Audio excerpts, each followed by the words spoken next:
Esse é o SBGG Cast, o podcast da Sociedade Brasileira de Geriatria e Gerontologia.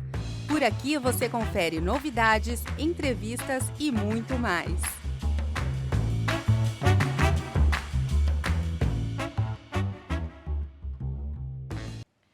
Olá, ouvintes. Estamos direto do Congresso Brasileiro de Geriatria e Gerontologia, em Belo Horizonte, e vamos de highlights. Estamos aqui com o Dr. Miguel Madeira. Ele apresentou uma mesa redonda com abordagem do idoso com muito alto risco de fratura, que foi extremamente interessante. Dr. Miguel Madeira, do Rio de Janeiro, professor adjunto de endocrinologia da Universidade Federal do Rio de Janeiro, chefe de setor de densitometria e osteometabolismo do Hospital Universitário Clementino Fraga Filho, UFRJ, pós-doutorado pelo INCA e médico do Serviço de Endocrinologia do Hospital Federal de Bom Sucesso. Além disso, Miguel Madeira é meu amigo de infância. Isso é o mais importante, é o mais importante. Somos amigos de infância de Nova Friburgo, de Nova Friburgo, Rio região de Janeiro. serrana do Rio de Janeiro. Isso. E quando eu vi o nome dele, eu falei, é ele. Um currículo férreo, vocês vão ver que vai trazer muita informação para a gente aqui. Seja muito bem-vindo, Miguel. Obrigado, Mariana, prazer. A osteoporose ela é caracterizada pela perda de massa óssea, enfraquecimento dos ossos, que é uma condição silenciosa, que aumenta o risco de fratura, compromete a qualidade de vida dos idosos. No entanto, muitas vezes essa condição é negligenciada, seja por falta de informação ou falsa crença, que é uma consequência inevitável do envelhecimento. Dr. Miguel, vamos falar um pouquinho da osteoporose em relação aos sintomas, né? A população idosa ela é extremamente heterogênea. A gente tem pessoas que são idosos acima, né, de 60 anos, mesmo que, às vezes, robustos, independentes, ativos, trabalhando, idosos frágeis. Então, normalmente, o tratamento ele é individualizado e a abordagem também. Mas, em relação à sintomatologia, o que a gente tem que observar, o que a gente leva aí a suspeitar, por exemplo, de um quadro de osteoporose, a necessidade tanto da avaliação diagnóstica quanto da intervenção? É ótimo, Mariana. Acho que a osteoporose, apesar de ser muito comum, ela é muito pouco diagnosticada, né? A gente tem muito subdiagnóstico ainda, considerando que, se a gente pegar a população a partir dos 50 anos, uma em cada 3 mulheres vai ter uma fratura de fragilidade e 1 em cada 5 homens. Lembrar também que os homens têm osteoporose, têm fraturas, né? E a gente tem que pesquisar ativamente a presença da osteoporose. E a osteoporose, ela não é definida apenas pela densitometria alterada, que é uma maneira da gente identificar, mas a gente tem que identificar e valorizar muito as fraturas. Sim. Fratura de fragilidade, né? Aquela fratura que aconteceu, uma queda da própria altura ou menos. Perfeito, de baixa energia. E é mais importante, assim dizer, mais grave ter uma fratura do que ter qualquer alteração densitométrica, né? A densitometria, ela me diz o risco de fraturar. Quando eu já tive a fratura, eu tenho uma doença mais grave e a gente não pode desvalorizar. A gente vê muito isso na prática. As pessoas falam, não, ela teve uma fratura porque ela tinha 80 anos. É comum, mas não é normal ter fratura. A gente não pode desvalorizar a presença da fratura e de abordar e de tratar. E a osteoporose, ela é uma doença silenciosa. Então, a gente normalmente tem sintoma quando o paciente fratura, porque ela geralmente não está associada a dor ou incapacidade, né? Diferente de outras doenças, outras condições. Então, a gente acaba, às vezes, se ficou esperando o paciente ter sintomas, geralmente ele vai chegar já com desfecho, já com a fratura.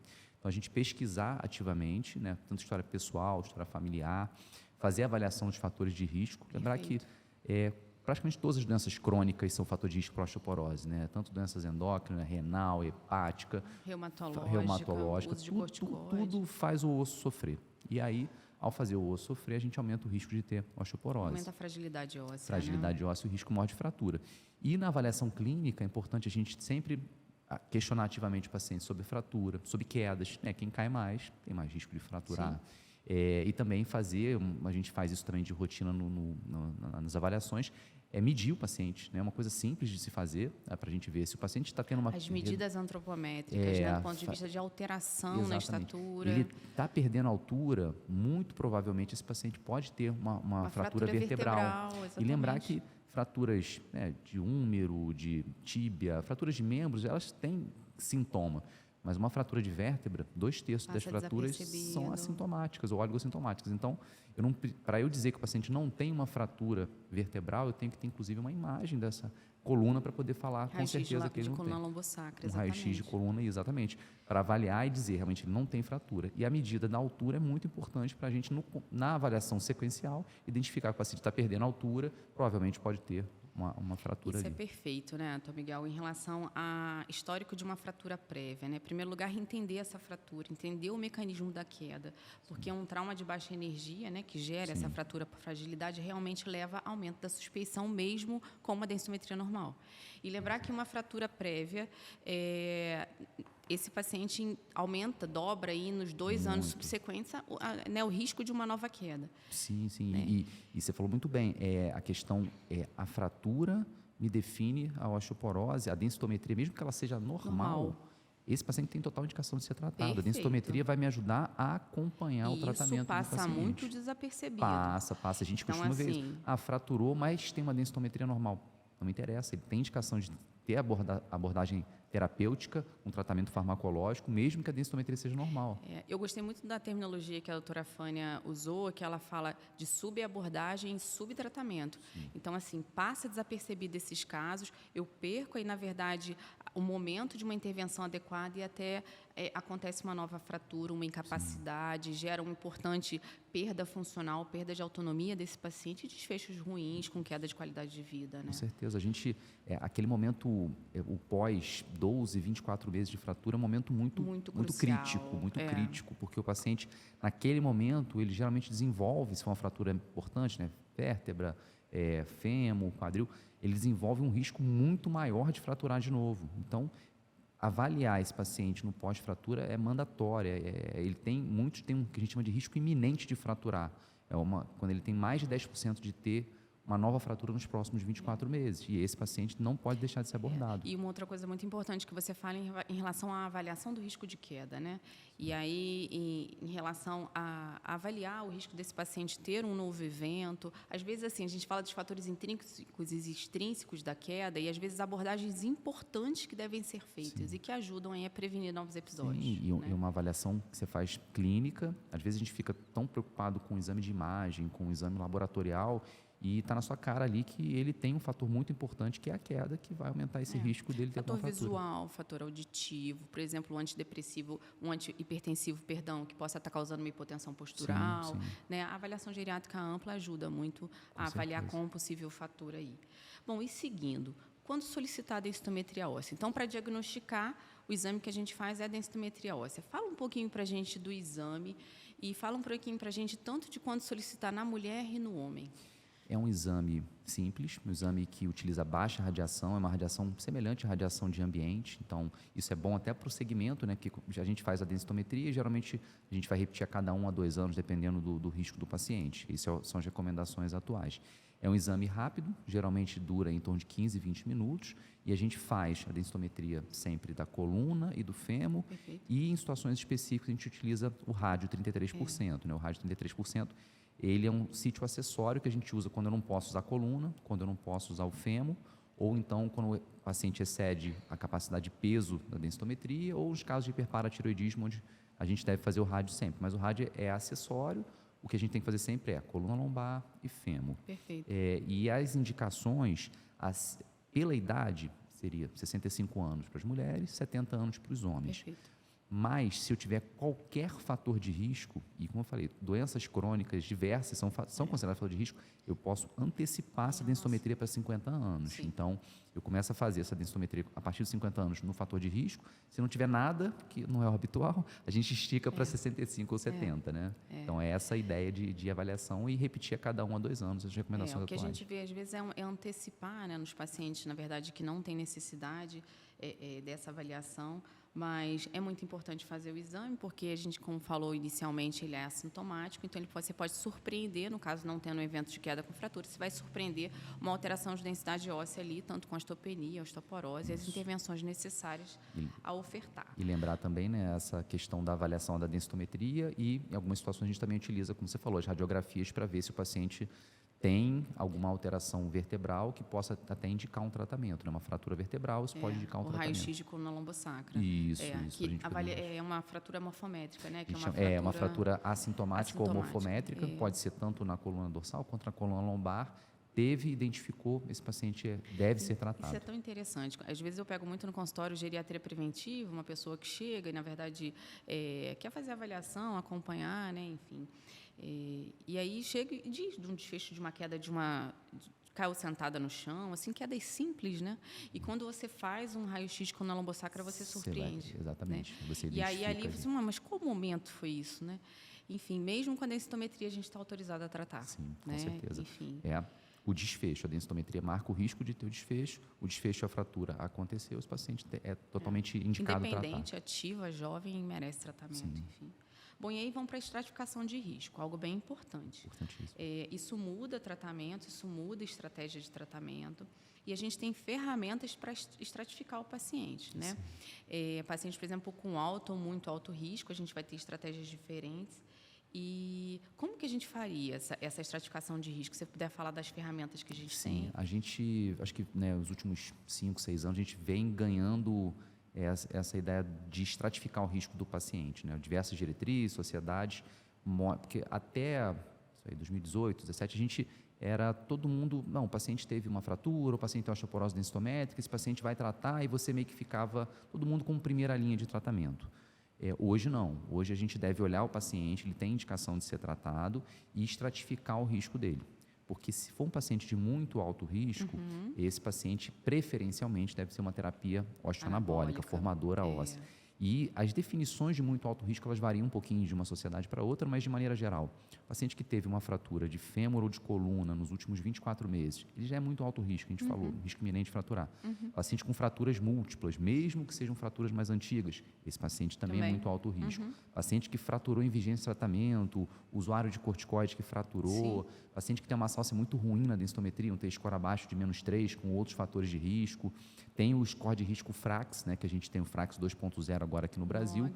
O FRAX, ele hoje, para a gente, ele indica tratar, e se a gente olha com ele com mais atenção, essa versão que a gente tem, a gente também diz como deve ser tratado, porque o FRAX coloca alto e muito alto risco, vermelho clarinho e vermelho escuro.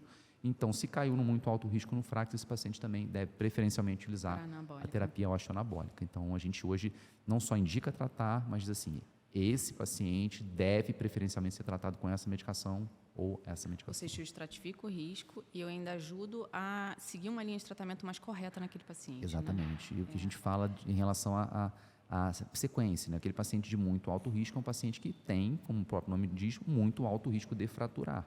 Então, eu tenho que fazer uma intervenção mais rápida, mais potente, para melhorar a massa óssea dele e, com isso, diminuir mais rapidamente o risco dele ter uma nova fratura. A ideia dessa estratificação é exatamente essa. E eu achei muito interessante que a doutora Fônia traz em relação aos ajustes, né, do FRAX. Então, a gente tem os ajustes em relação a ser portador de diabetes, ao uso do glicocorticoide, em relação a quedas. E ela fala interessante na palestra dela, né, Miguel, em relação à fragilidade, que é algo muito comum na geriatria e que os ajustes não contemplam e deveriam contemplar. E uma outra coisa interessante, o limite de idade do FRAX seria inferior ou igual a 90 anos. Isso. Mas aí existe uma coisa que a gente conversa demais, né, na condução aí de um caso em relação a intervir ou não. Não idade de forma isolada, mas quem é o meu paciente? Né, do ponto de vista funcional, né, ele merece ou não um tratamento? Enfim, tem doença renal crônica, qual o clínico de creatinina, enfim. Isso às vezes as pessoas perguntam, né, assim, eu vou avaliar e vou tratar até quantos anos? Não existe essa resposta, né? Cada paciente você vai ver. Agora que é difícil, a estratégia farmacológica Sim, né? sim. Eu vou avaliar a comorbidade, vou avaliar a idade, o que ele tem de limitação, mas inicialmente nenhuma recomendação diretriz diz assim, não faça densitometria a partir de tantos anos, não trate o paciente a partir de tantos anos. Não há um limite de idade. Exatamente. Você tem que olhar o paciente e falar o que eu estou beneficiando ele. Exatamente. E qual a perspectiva dele em relação ao tratamento. Principalmente um paciente, por exemplo, num pós-fratura. Esse paciente ele pode morrer Se ele não morreu naquela fratura, ele tiver uma nova, que ele tem um risco grande, ele pode morrer com essa nova fratura. Então, você está diminuindo o mortalidade ao tratar o paciente. Né? Então, E algo que a gente faz assim, rotineiramente na geriatria, que a gente faz com os alunos lá no Hospital das Clínicas, é avaliação geriátrica ampla e, depois dessa avaliação que você entende quem é o seu paciente, priorizar. O que é prioridade para ele nesse momento? Às vezes, fazer uma densitometria não é prioridade. Sim. Controle de comorbidade, tratar de uma síndrome demencial, desprescrever uma medicação iatrogênica, outras coisas são mais importantes. Você né? exatamente individualizar o tratamento. Isso. Né? Assim, às vezes você vai, não, vou começar a tratar esse paciente, que eu acho que é válido, porque ele teve alguma questão, uma fratura, mas você pode não precisar ficar fazendo densitometria. O que eu quero para aquele paciente? Eu não quero saber se ele está ganhando massa óssea, eu quero que ele não frature. Então, o acompanhamento clínico com a medicação que você determinou vai ser suficiente. Então, para outro paciente, não. É importante eu saber se ele está ganhando. Então, vamos refazer a densitometria, vamos fazer a imagem da coluna. Então, individualizar, né? Até uma coisa em relação ao raciocínio, em relação a pedir o exame complementar, com qual finalidade, né? Pedir o exame para guardar na gaveta, é o que eu falo. Assim, qual o que objetivo? aquilo muda na minha abordagem? Não vai fazer um exame, olhar, deu 1, tá bom, deu 10, tá bom, deu 100, tá bom. Não mudou nada, então não precisa daquele exame, né? Eu vou pedir se ele vai mudar ou olhar e falar, não, realmente, minha conduta está sendo boa, não, minha conduta não está sendo boa. Então, acho que é essa a ideia também, né? Bom, e aí agora a gente vai tratar. E a gente tem a abordagem farmacológica e não farmacológica. E algo que é muito interessante, assim, o pilar da abordagem não farmacológica, ela é tão importante quanto, né? Sim. E aí a gente pensa naquele triângulo, até da aula que eu gostei bastante, mas é o nosso raciocínio mesmo, né? Que a gente pensa nas drogas aqui, a gente pensa no exercício físico e na cálcio na vitamina D, né? Nessa saúde óssea.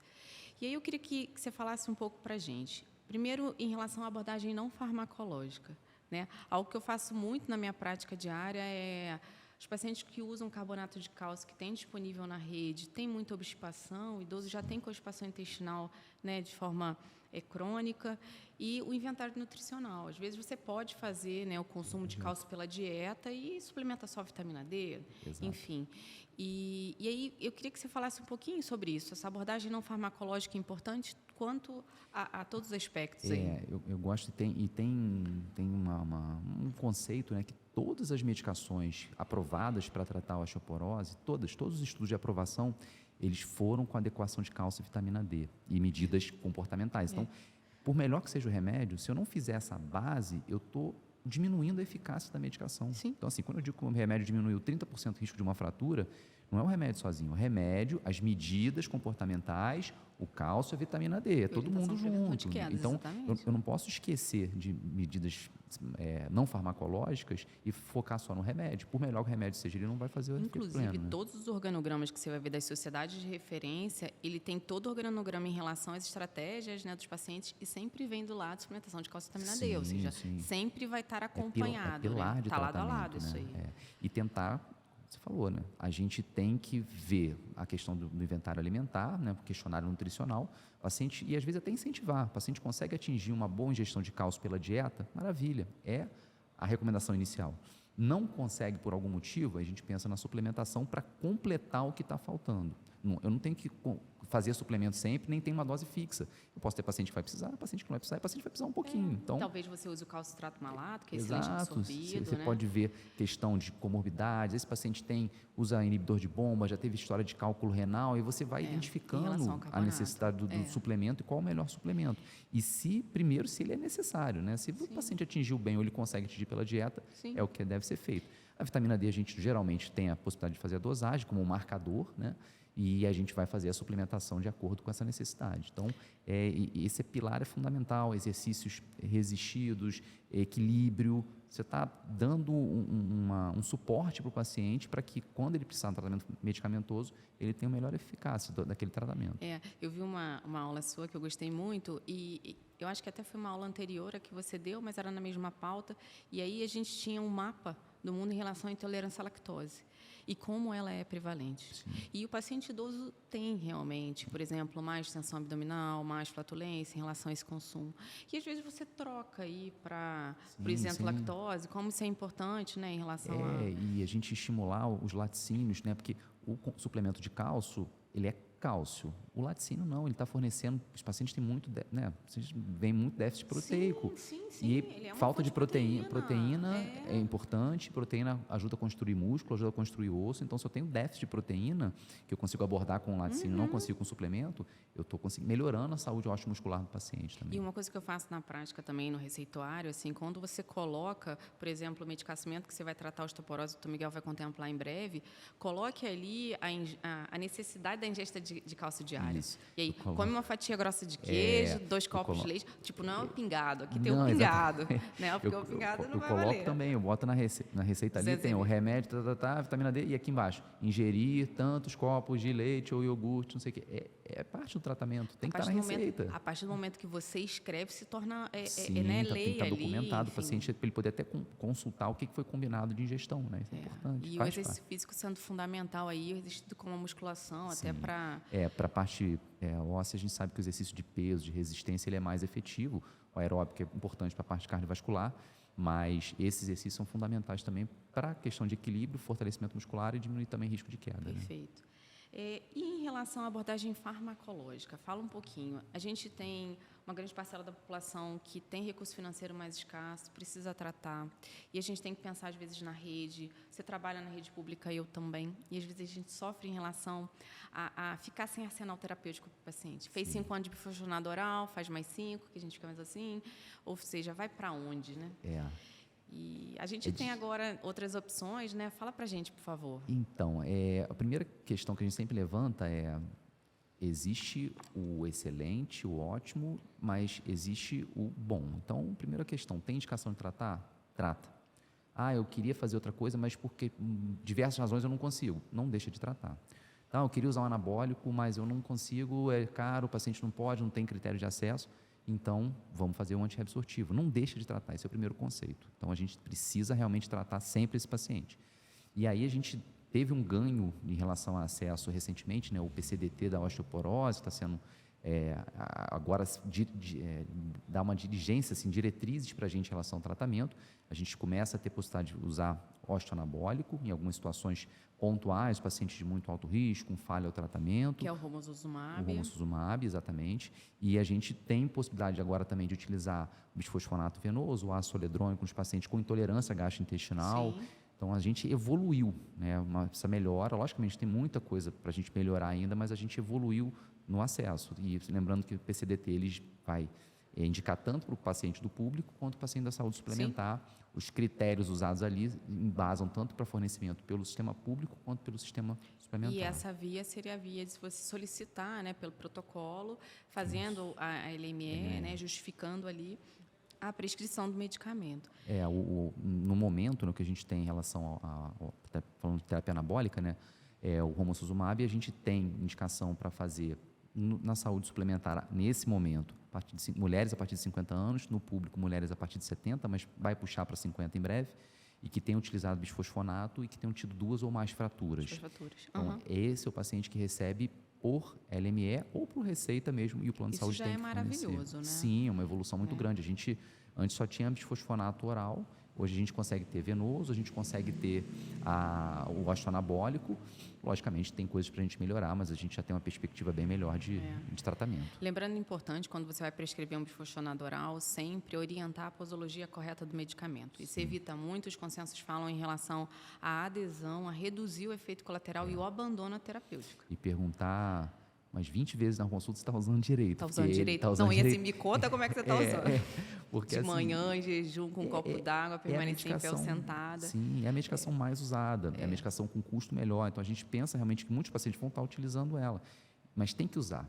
Se o paciente, vamos pensar numa medicação semanal, o alendronato, se ele esqueceu uma vez no mês, ele já diminui a eficácia. Se ele esqueceu 2 vezes no mês, a eficácia é quase igual a não usar. Pois é. Então, assim, tem que reforçar muito a importância de que é regular. Se você estiver usando com espaços ou pulando semanas, você não está tendo o efeito pleno do remédio. Então, importantíssimo. Então, a gente vai terminar esse papo maravilhoso, mas lembrando que, sendo uma condição silenciosa que eu não tenho sintoma, eu devo entender a importância e a mudança do hábito de vida em relação ao engajamento ao exercício físico, exposição ao sol, suplementação de cálcio e vitamina D, tratar de forma em que, mesmo eu não tenha o sintoma, eu preciso tomar de forma regular. Caso você tenha algum sintoma, algum efeito colateral, que principalmente são os gastrointestinais, né, procure o médico, referencie para uma troca de estratégia, né, e que tenha seguimento aí em relação a verificar, né, o sucesso terapêutico. Agradeço muito a presença de Miguel Maneira, meu conterrâneo. Obrigado, Mariana, prazer. E encerramos aqui mais esse podcast. Obrigado pela audiência.